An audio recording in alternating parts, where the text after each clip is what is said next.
Bonjour, capsule numéro 16. On continue sur le changement? Le changement, c'est la plus grande constance dans la vie.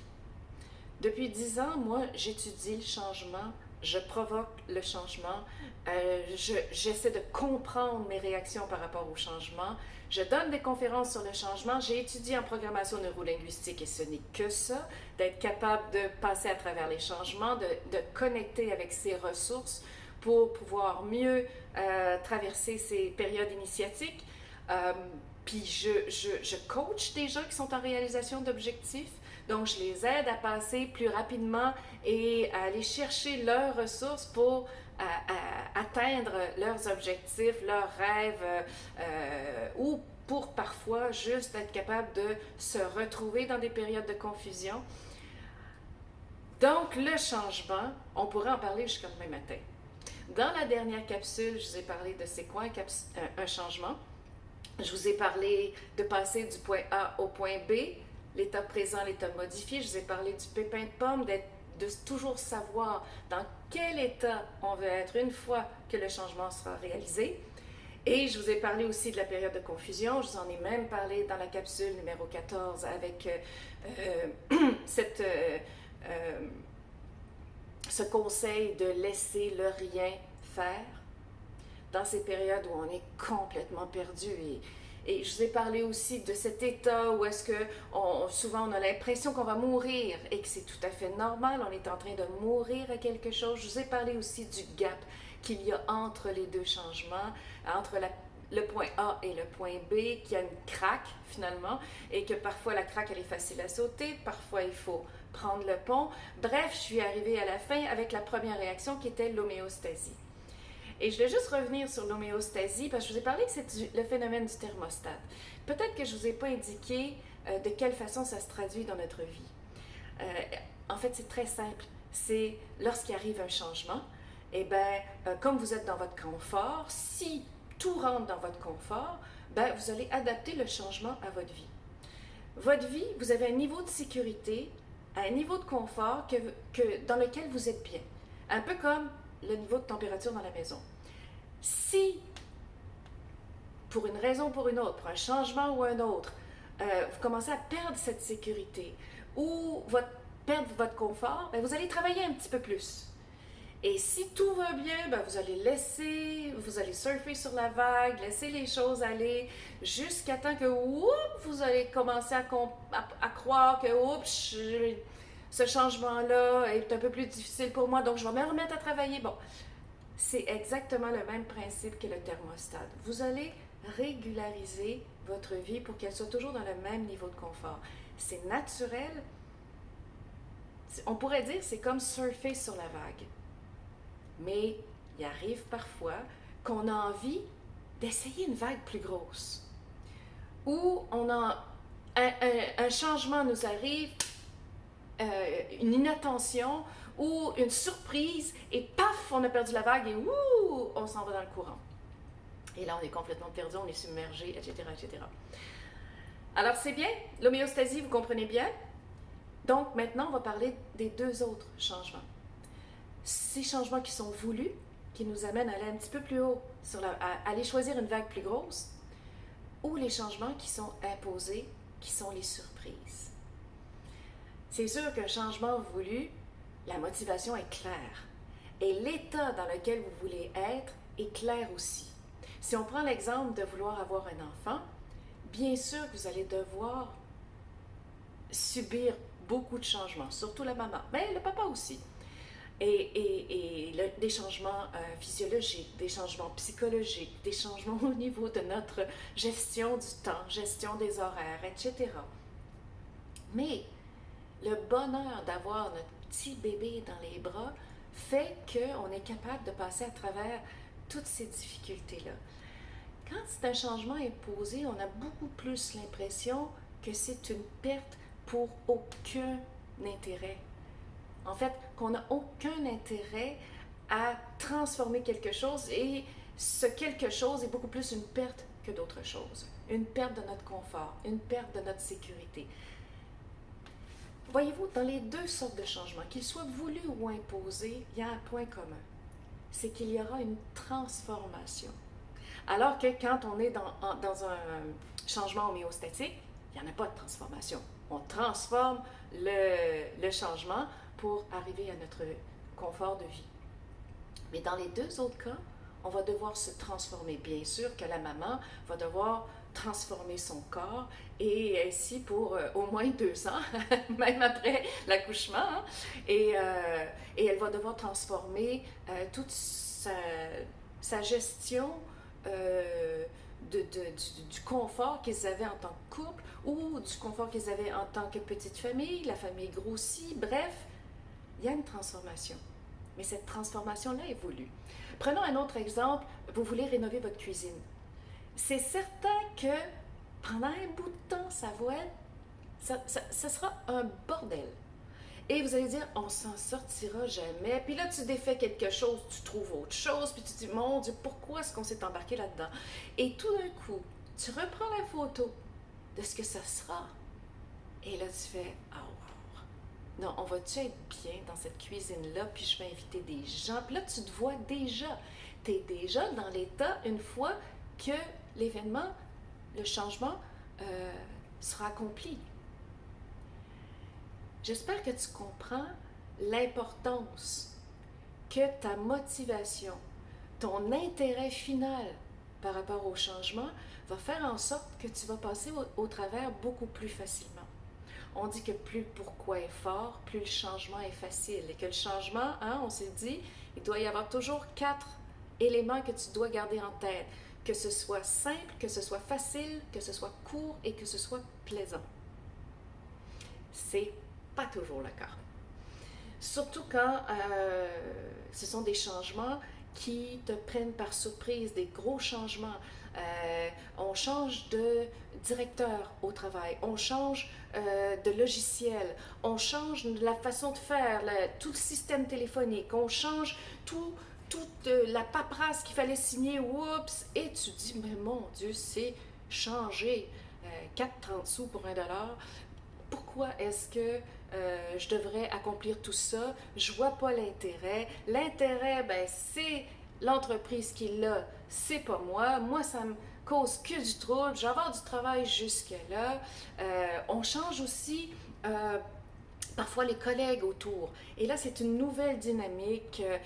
Tu dois réapprendre à connaître les gens, à t'imposer, à prendre ta place. Bon, ça, il y a beaucoup de changements au niveau organisationnel qui sont difficiles à traverser, mais tu as aussi tes changements de vie.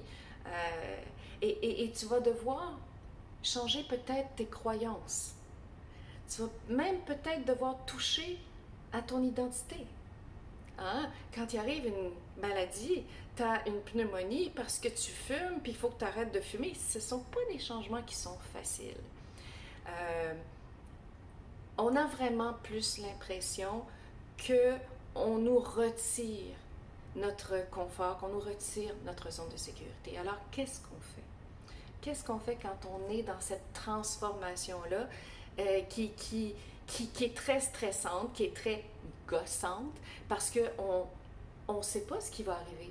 On quitte quelque chose dans lequel on était bien pour aller vers complètement l'inconnu. Alors, si on n'a pas un intérêt au bout du compte, on va tomber dans la résistance et on va tomber malade. Le burn-out. Le burn-out est une forme à l'extrême de la résistance au changement. Et je peux vous en parler, ça m'a pris 2 ans à m'en remettre. Et je pense que ceux qui vivent des grandes résistances sont ceux qui ont de grandes valeurs, qui sont passionnés, qui sont enthousiastes, mais qui sont aussi très exigeants par rapport à eux-mêmes. Et à ce moment-là, quand ça touche ton intégrité, que ça touche le meilleur de ce que tu veux donner toi, que tu essaies de donner à tous les jours, et que là, il y a un changement qui fait que tu ne sais plus comment donner le meilleur de toi-même, et là, les peurs viennent. Je suis pas assez, je suis pas capable, j'y arriverai pas. Et là, le stress augmente. Et puis là, ben, vous avez juste à regarder la capsule qui parle d'avoir peur d'avoir peur, et là vous allez comprendre tout le phénomène qui fait que vous êtes dans un labyrinthe de peur et d'anxiété et que ça grossit, et ça finit par, comme dans ma vie, par faire de la défibrillation cardiaque et à plus être capable d'avancer du tout et d'être obligé de prendre une longue pause pour faire en sorte que la bombe qui a explosé dans ton système de croyances puisse faire retomber tous les dégâts. Et parfois, c'est quelque chose, hein? Et on doit laisser reposer, déposer en fait, tout ce qui est devenu des débris dans notre vie. Donc, toutes les fausses croyances, tout ce qu'on avait pensé qu'était ça, notre vie. Tu sais, quand il arrive une séparation, des fois, tu sais, on avait tellement dans la tête d'avoir la famille parfaite, puis on avait tout bâti et tout d'un coup, tout explose. Là, tu te dis, mais je n'aurai plus jamais cette famille et tout ça. Puis, mais non, tu vas la rebâtir ailleurs. C'est juste que c'était un peu une illusion. Et ce que tu vas rebâtir, ben, ça sera beaucoup plus conforme à ce que tu voulais. Ça va être encore mieux. Mais dans la période où ça arrive, tu y crois plus, puis tu es complètement perdu, puis ça fait mal, et puis là, il y a un peu de vengeance qui vient là-dedans. On est malheureux, quoi. Alors, donc, si on est dans un changement voulu, on a notre motivation. On a notre urgence aussi. Si on est dans un changement imposé, eh bien là, il va falloir que tu trouves ta motivation. T'es pas fou, t'es intelligent. Il va falloir que tu trouves ton intérêt. Et ton intérêt, il est dans qui tu as envie d'être. Qu'est-ce que tu as envie de donner? Où est-ce que c'est facile dans ta vie? Qu'est-ce que tu fais avec plaisir et que tu vois pas le temps passer? Ça, c'est un exercice qu'on fait dans la première vidéo du programme de coaching que j'ai sur mon site web. C'est d'aller faire la quête du héros et d'essayer de voir dans ces périodes difficiles, qu'est-ce que je fais qui me demande aucune énergie? Là, vous allez me dire, ben, regardez la télé ou regardez Facebook. Non, on va aller un petit peu plus loin, OK? Quelle est l'activité que vous vous sentez bien, que vous êtes heureux? Qu'est-ce que vous pouvez donner de ce que vous auriez envie de recevoir? On retourne dans la loi de la réception.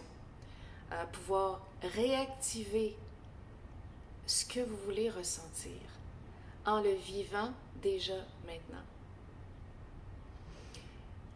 Mais c'est sûr que le changement qui est imposé va rester et que tu vas devoir te transformer, que tu vas devoir peut-être changer ton système de croyance, ton paradigme, que tu vas peut-être même devoir changer un trait de ta personnalité. Alors, qu'est-ce qu'on fait? Il y a trois étapes très importantes quand on est dans un changement, même quand on est dans un changement voulu. Je dirais quand on est dans une transformation, OK? Alors, la première chose, c'est vraiment la plus difficile, c'est juste d'accepter ce qui est. D'accepter que ce soit ça. Parce que plus tu résistes, plus tu vas te faire mal. Puis au bout du compte, ça va aller de pire en pire. Donc et on va en parler de la résistance, je t'en parlerai dans la prochaine capsule. Mais là, pour l'instant, fais juste accepter. Je te dis pas de trouver que c'est juste. C'est probablement injuste, pour l'instant. À un moment donné, tu vas te rendre compte que c'était probablement pour le mieux. Mais tu ne veux pas te le faire dire maintenant. Donc, accepte ce qui est.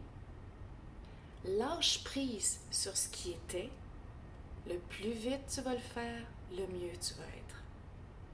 Donc, accepter ce qui est, lâcher prise sur ce qui était et change ta perception des choses.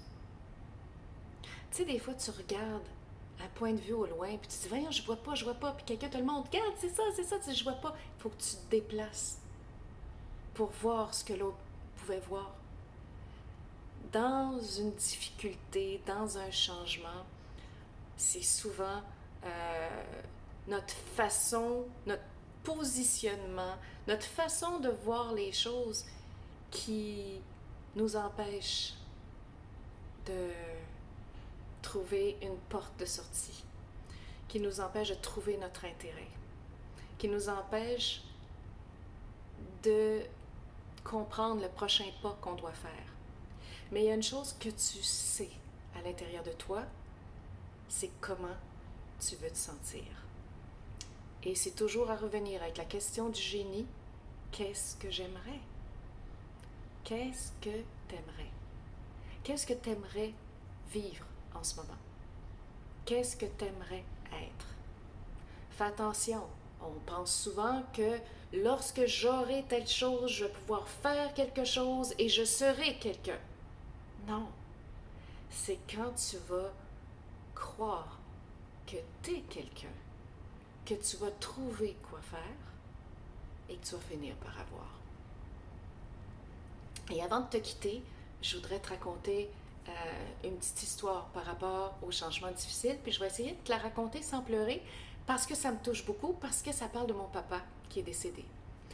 Mon papa, à la fin de sa vie, mon papa, c'était un papa d'amour. C'était un papa qui aimait. S'il m'a appris une chose, il ne m'a pas donné grand conseil dans la vie, mais il m'a tellement aimé qu'il m'a permis de passer au travers des périodes très, très difficiles. Mon papa, à la fin de sa vie, il marchait pas vite, puis il respirait difficilement, il faisait de l'emphysème. On aimait faire des casse-têtes ensemble. Et un jour, pas un jour, à chaque fois, quand j'arrivais, je partais avant lui, et là, je refaisais ce qu'il avait fait pendant la semaine, parce que bien souvent, la couleur semblait aller, ben, ils mettaient ça ensemble, tu sais, puis c'était correct. Donc, ça marchait pas du tout. Donc, il fallait que je refasse le casse-tête. Et un jour, parce que mon papa était très taquin, il m'envoie le petit morceau, vous savez, le petit morceau tout croche, tout noir, qui a aucun rapport avec le reste du casse-tête. Et comme on en faisait beaucoup, je lui dis ce jour-là, ben non, papa, tu vois bien, regarde sur la photo, là, c'est pas la même couleur, ça se peut pas. Probablement que maman l'avait trouvé par terre, puis elle l'a mis dans la boîte, puis c'est tout.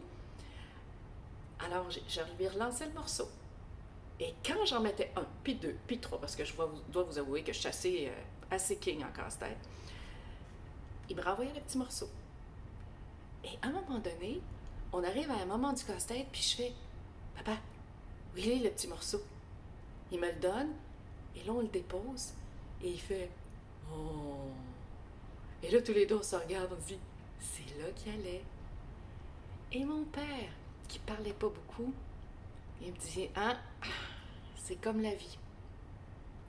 Comme il n'avait pas l'habitude de parler beaucoup, je me suis dit, bon, il a dit une phrase comme ça, tu sais, et j'ai pas porté attention. Un jour dans ma vie, après qu'il soit décédé, je vivais une période très difficile. Puis je me disais, voyons, pourquoi est-ce que j'ai à vivre ça? Pourquoi je mérite une telle difficulté dans ma vie? Pourquoi est-ce que c'est si difficile? Pourquoi est-ce que je débloque pas? Pourquoi tout ça m'arrive tout d'un coup? Et je me disais, ça n'a rien à voir avec tout ce que je donne, avec tout ce que je suis capable de faire. Pourquoi est-ce que j'ai à vivre ça? Et tout d'un coup, j'ai entendu dans ma tête, c'est comme la vie. Et là, je me suis rappelé du petit morceau noir. Et je me suis dit, ok, je vais prendre la patience, puis là, ben, j'ai procédé à tout ce que je sais, et puis à un moment donné, ben, le changement, j'ai compris pourquoi j'avais à vivre ça. Parce que ce qui m'est arrivé après était au-delà de ce que j'aurais espéré, et j'ai réalisé quelque chose par rapport à moi-même que je ne m'attendais même pas d'être. Et la petite phrase de mon père m'est revenue. C'est comme la vie. Et là, j'ai compris. Des fois, il y a des petits morceaux de casse-tête qu'on a l'impression que ça va pas dans la bonne boîte, qu'on n'a pas à vivre ça dans notre vie. Mais un jour, il prend sa place et ça donne toute la signification au reste. Et ça embellit et ça fait le lien entre un secteur ou un autre de notre vie.